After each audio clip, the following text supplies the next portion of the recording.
سلامونه جوړ په خیر. په دې ویډیو کې غواړو چې په افغانستان کې د فېسبوک مونیټایزیشن پر موضوع خبرې وکړو.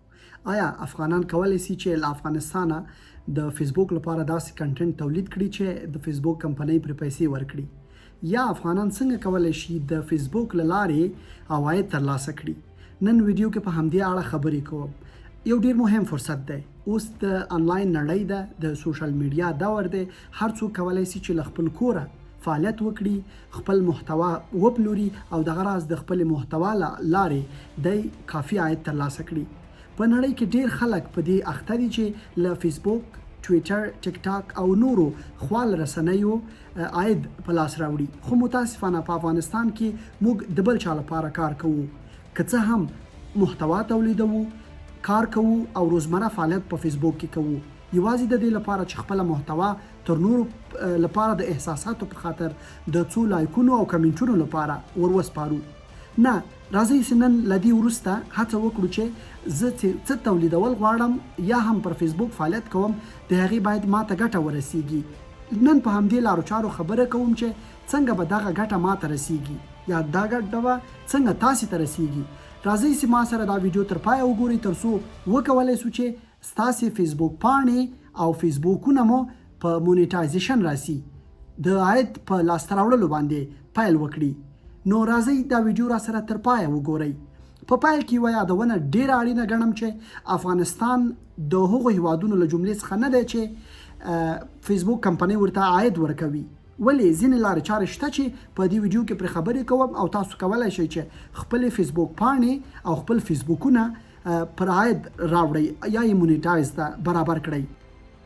راځئ چې مخکې له دې په د فېسبوک په مونیټایز باندې خبره وکړو. لومړی اړینه ګڼم چې د فېسبوک په هغو لارو چارو هم خبره وکړو چې فېسبوک په کومو برخو کې عاید ورکوي یا په کومو برخو کې پیسې ورکوي یا له کومو اړخونو موږ پیسې په لاس راوړلی سو. تر ټولو لومړی د فېسبوک آډس مسله ده. فېسبوک آډس فېسبوک خپله له نورو برانډونو او نړیوالو کمپنیو او هر چیرته چې هر ډول برانډ وي له هغوی مختلف اعلانونه ترلاسه کوي او ستاسو په کنټنټ یې لګوي. له هغې له لارې تاسې کولی سئ عاید په لاس راوړئ. دویم فېسبوک فن سبسکرپشن دی. تاسې کولی سئ چې خپل سبسکرپشن له نورو واخلئ، میاشتنی عاید په لاس راوړئ. کله چې تاسې دا اپشن فعاله کړئ، تاسې به خپل کنټنټ یا خپله محتوا په نور وپلورئ او هغوی نه به وغواړئ چې ستاسو سبسکرپشن واخلي. مثلا دا ټولز هم هر چاته نه فعالیږي. وروسته به بیا په دې خبره وکړو چې دا ټول څنګه فعالیږي. خو دا یوه لاره ده چې خلک کولی شي د فېسبوک له لارې د فن سبسکرپشن له لارې عاید په لاس راوړي. دغه راز فېسبوک مارکیټ پلیس دی. له دې لارې هم خلک کولی شي چې خپل اجناس هغسې دوی ورته ضرورت نه لري په فېسبوک مارکیټ پلیس کې وپلوري. او دغه راز نوي توکي هم کولی شي چې خپل پروډکټیو توکي وي، خپل وسایل وي او هر ډول نور توکي چې دی له بازار رانیسي د فېسبوک مارکیټ پلیس له لارې کولی شي چې خلکو سره جزئیات او مسایل شریک کړي ترڅو هغوی یې وپېري. بل د انسټریم اډس مسله ده. تاسې کولی شئ چې د فېسبوک له لارې انسټریم ولرئ، لایو ولرئ او مختلف مسایل ولرئ. تاسې له دې لارې هم کولی شئ چې عاید په لاس راوړئ. کمپنیانې غواړي ستاسو په انسټریم کې خپل اعلانات خپاره کړي. نو تاسې او دا هم کولی شئ چې ځینې ټریننګونه دایر کړئ د فېسبوک انسټریم له لارې او هغه باید تاسې ته یو څوک چې غواړي ټریننګ ورکړئ، هغوی باید تاسې ته پیسې درکړي. د دې له لارې هم کولی شئ چې تاسې یو عاید په لاس راوړئ. دغه راز بل دی د برانډ اینډ کنټنټ له لارې. تاسې چې هر څه خپل توکي لیکئ یا انځور وړاندې کوئ یا پرې خبرې کوئ او ویډیو وړاندې کوئ، تاسې ته فېسبوک په دې باندې هم پیسې درکوي. دغه راز بل د فېسبوک سټارز دی. کله چې دا ټولز تاسې په فېسبوک پاڼه او یا په فېسبوک فعاله سي، تاسې ته خلک سټارز لیږي ستاسو د هڅونې لپاره، ستاسو د تشویق لپاره. او هر سټار په نړۍ کې مختلفې بیې لري. هغو خلک چې دا کاروي فیسبوک نه سټارز اخلي په پیسو، بیا تاسو ته هدیه کوي، ګفت درکوي. نو له دې لارې هم کولی شئ چې تاسو عاید په لاس راوړئ. دغه راز د لایف سټریم خبره هم وکړه او همدارنګه افلیټډ مارکیټینګ دی. له دې لارې هم کولی شئ چې تاسو ښه عاید په لاس راوړئ. مثلا که چیرته ستاسو فالوورز ډیر وي، تاسو کولی شئ چې د ډیرو فالوورزو څخه په استفادې خلکو ته یا ملګرو ته یا هغو شرکتونو ته چې په بازار کې کار کوي د هغوی توکي دلته وپلورئ.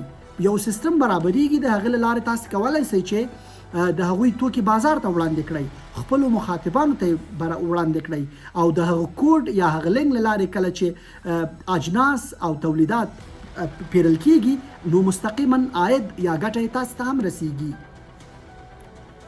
نو اوس راځو د فیسبوک مونیټایزیشن برخې ته. د هغې لپاره څه لارې چارې پکار دي چې موږ یې په مد نظر ونیسو. تر ټولو مهمه دا ده چې تاسو باید فیسبوک پاڼه پرانیزئ. فیسبوک آی ډي نه هم کیږي، خو زه تاسو ته وړاندیز ځکه کوم چې ستاسو فیسبوک پیج ولرئ او په داسې یو هیواد کې ولرئ چې هغه د فیسبوک ادارې ریکوایرمنټس یې پوره کړي وي. ما په لومړیو کې هم اشاره وکړه چې له افغانستانه څوک نشي کولی. کله چې تاسو فیسبوک پاڼه په یو داسې هیواد کې د یو دوست، انډیوال یا بل چا لخوا جوړه کړه، تاسو پکې اکسس واخلئ، تاسو پکې ډیوټي اکسس واخلئ، یعنی تاسو پکې وظیفه واخلئ په هغه پیج کې. پرېږدئ چې اډمین همالته واوسیږي. نو کله چې تاسو خپل پیج فعال کړ او اډمین په هغه هیواد کې وو، تاسو دلته ورته کار وکړئ، کنټینټ ورته کریټ کړئ، مختلف پلیټفارمونو کې ورته کار وکړئ، په هغې به هم وروسته خبرې وکړو. دغه راز کله چې تاسو پیج فعال کړ نو تاسو خپل پیج پروفیشنل موډ ته واړوئ. کله چې پروفیشنل موډ ته تاسو خپل پیج واړوئ، هلته په سیټینګ کې تاسو ته هر څه په ډیر شفافه او روڼ توګه وړاندې کیږي. تاسو کولی شئ چې خپل ټولز وګورئ، کوم ټولز تاسو ته فعال شوي دي. آیا پن سبسکرپشن فعال دی، سټار فعال دی، برانډډ کنټنټ مونیټایزیشن فعال دی، یا نور هغه لارې چارې چې تاسو ته پیسې فیسبوک پرې پیسې درکوي فعال شوي، ریکوایرمنټس یې پوره کړي. نو تاسو کولی شئ چې د هغه له لارې خپل سیټینګ جوړ کړئ، فالو یې کړئ او ویې ګورئ او د هغه له طریقه همدارنګه آډینس هم تفکیک کولی شئ. دغه راز بل شرط یا بل لاره چاره چې د فیسبوک مونیټایز لپاره پکار ده، هغه په 60 ورځو کې 600,000 دقیقې ستاسو واچ ټایم دی. دا په دې معنی چې ستاسو ویډیوګانې باید په 60 ورځو کې 600,000 دقیقې کتل شوي وي. دا تر ټولو مهم اصل دی. بعضې انډیوالانو ته د ډیر کم فالوورزو په لرلو سره سټارز ورکول کیږي، انسټریم یې فعاله کیږي یا نورې لارې چارې ورته فعاله کیږي. ولې تر ټولو مهم یې کانټنټ مونیټایزیشن دی یا برانډډ کنټنټ مونیټایزیشن دی چې هغه په 600,000 دقیقو باندې فعالیږي. لږ تر لږه د سبسکرپشن یا د فالوورو په لرلو سره هم دا کیدی شي. وروستۍ څېړنې ښیي چې څوک چې له 0 فالوورو ډیر فالوور ولري، هغوی هم کولی شي چې د فیسبوک دغه مونیټایزیشن اکسس ته لاره پیدا کړي. خو بیا یو شمېر دا هم وایي چې تر 10,000 فالوورز ولري. خو دا مسله ډیپینډ کوي ستاسو په واچ ټایم پورې. دا هم ممکنه ده چې د 1000 فالوورزو سره تاسو دغه ټاکل شوی رقم یا واچ ټایم پوره کړئ. خو کله چې تاسو ډیر فالوورز لرئ، ستاسو کنټنټ به ډیر کتل کیږي. نو هماغه ده چې په اسانۍ به وکولی شئ چې ستاسو مونیټایزیشن ټولز فعال شي. کله چې ستاسو د مونیټایزیشن ټولز اډسو او ریکوایرمنټس مو پوره کړل، تاسو بیا په وروستیو برخو کې د پی آوټ سیټینګ باید ترسره کړئ. پی آوټ سیټینګ د هغه بانکي جزئیات له تاسو غواړي چې له لارې تاسو ته پیسې په لاس درځي او همدارنګه تاسو کولی شئ خپل پیج ته بیا د ټکس انفارمیشن هم ور اډ کړئ ترڅو وکولی شئ چې پیسې تاسو ته په اسانه لارې راشي. د فیسبوک مونیټایزیشن لپاره معیارونه غوښتنې څه دي؟ تر ټولو مهم مسله د کاپی رایټ مسله ده. تاسو لطفا خپل تولید ولرئ، د چا تولید مه غلا کوئ، د چا خپرونې ویډیوګانې عکسونه مه خپروئ، بلکې هر څه چې کوئ خپل خپلې ولرئ. راولاړ شئ، خپله کریشن وکړئ، خپل عکسونه واخلئ، خپله ویډیوګانې جوړې کړئ او همدارنګه خپل تولیدات ولرئ ترڅو تاسو د فیسبوک مونیټایز الیجیبل واوسئ. همدارنګه تاسو په خپل کنټنټ او محتوا کې له تبعیض نه کار مه اخلئ، له تاوتریخوالي کار مه اخلئ، دروغجن معلومات مه وړاندې کوئ. کرکه لرونکي محتوا مه خپروئ. کله چې دا کار تاسې وکړئ فیسبوک ستاسې پیج نه مونیټایزیشن کوي، نه دا حق درکوي چې تاسې د فیسبوک له لارې عاید په لاس راوړئ. همدارنګه تاسې کولی شئ په خپله محتوا کې جنسي محتوا یا ناوړه صحنې هم مه راوړئ. که چیرته دا کار وکړئ نو تاسې به د فیسبوک مونیټایزیشن وړ ونه ګرځئ. دغه راز د مواد مخدر یا وسلو ستاینه، سیاسي افراطیت او تاوتریخوالي ته هم په فیسبوک کې لمنه مه وهئ او مه یې ورته کمپاین کوئ، ځکه فیسبوک بیا تاسې ټرک کوي. دغه راز په فیسبوک کې مدام فعالیت ولرئ. کله چې تاسې کنسسټنس باندې کار وکړئ، خپله محتوا په مدام او پرلپسې توګه اپلوډ کړئ، نشر یې کړئ، نو تاسې به د دې الیجبل اوسئ چې یو وخت ورته تاسې ته فیسبوک مونیټایزیشن فعاله شي. دغه راز د فیسبوک په محتوا کې نوښت ولرئ. نوښت په مختلف ټایپه کولی شئ. تاسې فرضاً ستاسې کنټنټ په مختلفو ډولونو باندې وړاندې کیږي، مختلفو مهارتونو کار اخلئ او همدارنګه د محتوا خپلو کتونکو ته په پامنوي سره جوړه کړئ. ستاسو مخاطبان څه غواړي، همغې غوښتنې ته په رسېدنې خپله محتوا او کنټنټ جوړ کړئ. د مونیټایز لپاره اړینه ساحه او موضوع څه ده؟ دلته په هغو موضوعاتو هم در سره خبره کوم چې تاسې کولی شئ د خپلې ویډیوګانو محتوا یا لیکنو پوسټونو لپاره خپله محتوا وټاکئ. لومړی خبرونه او ژورنالیزم دی. ژورنالیزم ځان ته یو مسلک دی.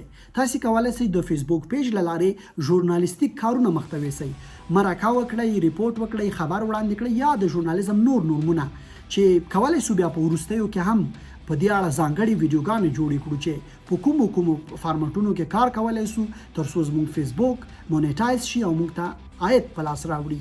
دغه راز تاسې کولی شئ د تعلیم او معلوماتي ویډیوګانې د فیسبوک له لارې وړاندې کړئ.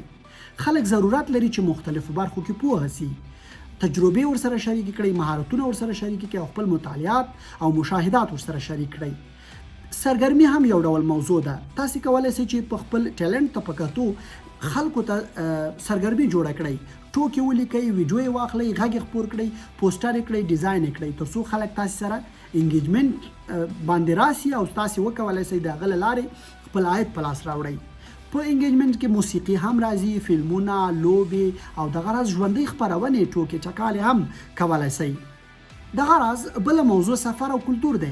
تاسې د افغانستان د مختلفو کلتورونو په اړه خلک پوهولی شئ، سفرونه کولی شئ، خپل سفرونه ولاګ کړئ او هغه بیا له خلکو سره د فیسبوک له لارې شریک کړئ. نو وبه کولی شئ چې تاسې په اسانه د فیسبوک مونیټایزیشن ټول تاسې ته فعاله شي.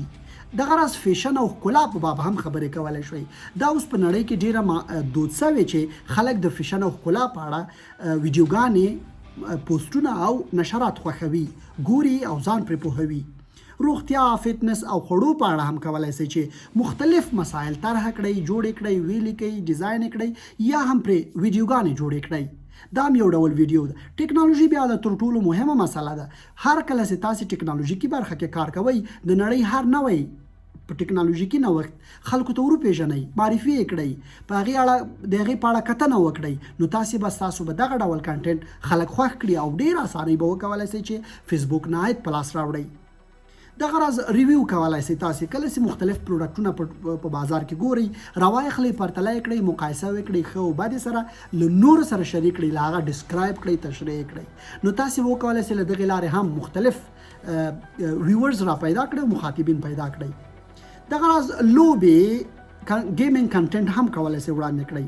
په مختلفو لوبې تاسې تبصرې کولی شئ، ګیمونه کولی شئ، خپله د روزمره ګیم چې تاسې کوئ د هغې ویډیوګانې عکسونه اخیستلی شئ، خلکو سره یې شریکولی شئ.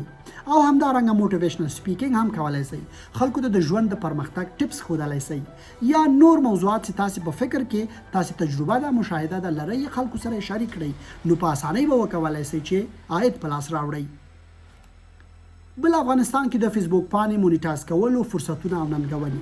راځئ په دې اړه لږ په لنډ ډول تم سم. په افغانستان کې د فیسبوک لپاره وخت ډیر خلک زیات لري. فیسبوک کاروي نو یو ښه فرصت دی چې موږ فیسبوک ته محتوا تولید کړو، د کیفیتي لحاظ نه هم ورته پام وکړو، نو وبه کولی شو چې ژر فالوران را پیدا کړو.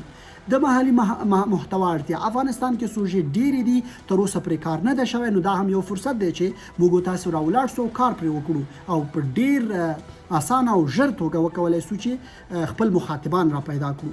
دغه راز د برندونو او کاروبارونو لپاره تبلیغات هم کولی شو په خپلو فیسبوکونو کې. که څه هم ما وویل چې افغانستان کې فیسبوک ډېر خلک کاروي، نو کولی شئ چې په دې برخه کې هم تاسې فعالیت وکړئ، نو دا یو ښه فرصت دی. همدارنګه د نړیوالو لیدونکو لاسرسی افغانستان ته مثلا اوس ډیر مشکل دی. تاسو پوهیږئ چې افغانستان ته میډیا کمه ده، افغانستان ته فرضاً هغه خلک نه را پرېښودل کېږي چې هغوی د افغانستان د حکومت ضد پالیسي لري. نو دلته کولی شئ چې تاسې د اصولو او ارزښتونو سره په مناسبت د افغانستان کنټینټ ته خپله تولید کړئ او نړیوالو ته یې ورسوئ. ننګونې بیا دا دی چې په افغانستان کې د فیسبوک ملاتړ نشته، لکه څنګه مې چې په لومړیو کې وویل، یعنی رسمي مونیټایزیشن څوک نشي کولی، خو تاسو کولی شئ د یو درېیم هیواد له لارې په دې پروسه کې ګډون وکړئ. دغه راز د بانکي سیستم کمزورتیا هم ده، یعنی پیسې نشئ کولی چې تاسو په وخت ترلاسه کړئ. دا یوه ستونزه، خو کولی شئ له ملګرو سره هم په همغږۍ باندې دې ستونزې ته هم رسیدنه وکړئ. امنیت او سیاسي محدودیتونه هم دلته شته. د کنټنټ کریشن په اړه، د نورو مسایلو په اړه تاسې له محدودیتونو سره مخ کېږئ. حکومت بعضې پالیسیانې لري، نو دا هم یو ننګونه کېدی شي. او تر ټولو مهمه ننګونه بیا دا ده چې انټرنیټ دلته ډېر قیمته دی او ډېر کمزوری دی. نو دا هم مسله ده، خو که چېرته تاسې ښه انټرنیټ ولرئ یا له دغه موجوده امکاناتو څخه په استفادې دا کار وکړئ، نو دا ننګونه مو هم حلیږي. راځو د افغان مخاطب پیژندنه څنګه کولی شو. دا په دې اړه غواړم یو لنډه تبصره در سره وکړم. تاسو کولی شئ چې په افغانستان کې محتوا تولیدوئ په پښتو دري تولید کړئ، که په پښتو کوئ پښتو یې کړئ، که په دري کوئ دري وکولی شئ، یا په دواړو ژبو هم کولی شئ. خو یاد ولرئ چې تاسو کولی شئ سب ټایټل په انګلیسي ورکړئ، په ترکي ورکړئ، په اردو ورکړئ، په جرمني ورکړئ، ځکه چې ډېر افغانان په دغو هیوادونو کې کډوال دي یا هم دغه هیوادونه افغانستان سره ښکیل دي، که پاکستان دی، ایران دی یا نور هیوادونه، حتی امریکا. نو تاسو کولی شئ سب ټایټل په انګلیسي ژبه ورکړئ. تاسو به وکولی شئ خپل مخاطبان ډېر کړئ. دغه راز تاسو کولی شئ په نړۍ کې له سروې دا ښیي چې له 13 تر 15 کلونو عمر پورې خلکو ته محتوا تولید کړئ. یعنی په ډېرو داسې مسایلو کار مه کوئ چې هغه د سپین ږیرو لپاره وي. نو دغه ډول کنټنټ که تاسو جوړ کړئ د خپل منځنۍ کچې عمر لرونکو لپاره، نو تاسو به ډېر زر مخاطبان را پیدا کړئ. دغه راز ما په موضوع خبره وکړه، فرضاً کوم موضوع ټاکلی شي، هغه موضوع برخه کې مې وویل چې تجربې، تخصص او مهارت ته په کتنې تاسو خپله محتوا ترتیب او جوړه کړئ. دغه راز په پایله کې ویلی شو چې د فیسبوک پاڼې مونیټایز کول یو ځواکمن فرصت دی په اوس وخت کې چې ټول خلک په آنلاین نړۍ نه پیسې ګټي او خلک په ټولنیزو رسنیو کې بوخت دي. نو دا د موږ تاسو لپاره یو ښه فرصت دی، راځئ چې ترې ګټه واخلو. نو که په پای کې تاسې په دې اړه یا نورو مسایلو په اړه څه پوښتنه لرئ، نو موږ ته یې په واضح ډول په کمنټ کې ولیکئ، ترڅو موږ په هغو باندې ویډیو جوړه کړو. تر بلې ویډیو مو په لوی الله سپارم، په مخه.